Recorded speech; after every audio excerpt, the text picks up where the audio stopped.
Good morning. Got your stories here for the second week of April 2021. In the first one, UPS subsidiary Flight Forward said last week it's going to buy 10 vertical takeoff and landing electric aircraft from a company called Beta Technologies with an option to procure an additional 150 of these things. They're called VTOLs, vertical takeoff and landing.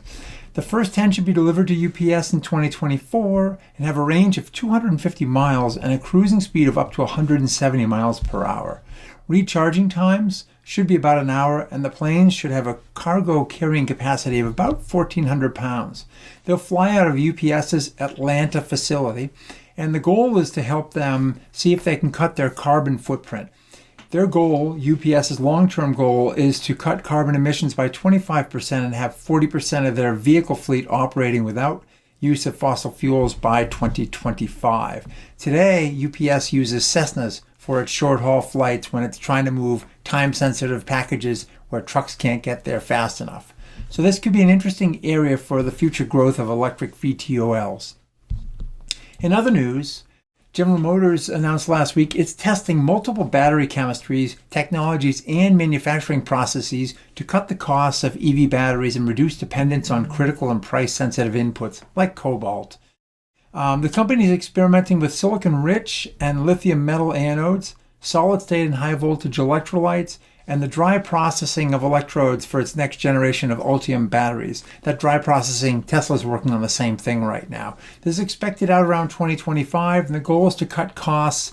Today, they're about $150 per kilowatt hour. The aim is to get them below $100 a kWh by 2025 and deliver a technology that can give you 500 to 600 miles of driving range. Also last week, Norway's $1.3 trillion sovereign wealth fund made its first investments in renewable energy infrastructure, committing to buy 50% of the 752 megawatt Borssele 1 and 2 offshore wind farms from Denmark's Ørsted for about $1.6 billion. The fund has been looking into such purchases since 2019, but indicated in the past it was hard to find reasonable targets at a price point they wanted. The announcement also coincided with their fund strategy update, communicating a more active future stance and including a goal of becoming a global leader in sustainable investing. Sticking with Norway, its electric car market flourished in March, with plug-in cars making up nearly 85% of all registrations. Pure electrics represented 56% of all car sales, with the Tesla Model 3 notching the pole position with almost a quarter of those sales.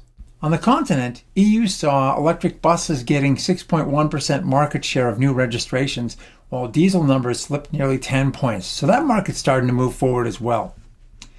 These cars and buses may soon be bi-directional. There's already a pilot project in the north of London for a whole bunch of double-decker buses, but now VW is starting to move in this direction for its passenger vehicles.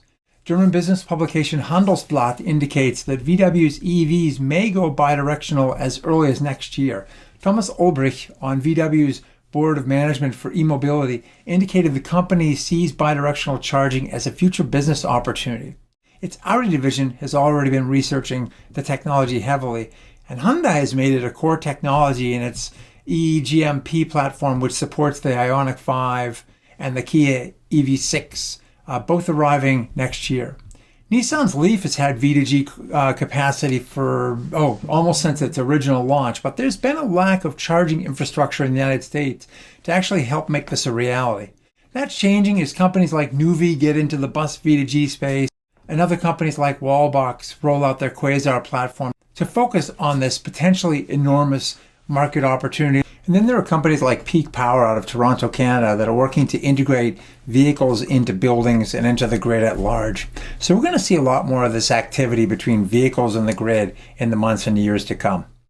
Well, thanks for watching. We'll see you next week. Take care.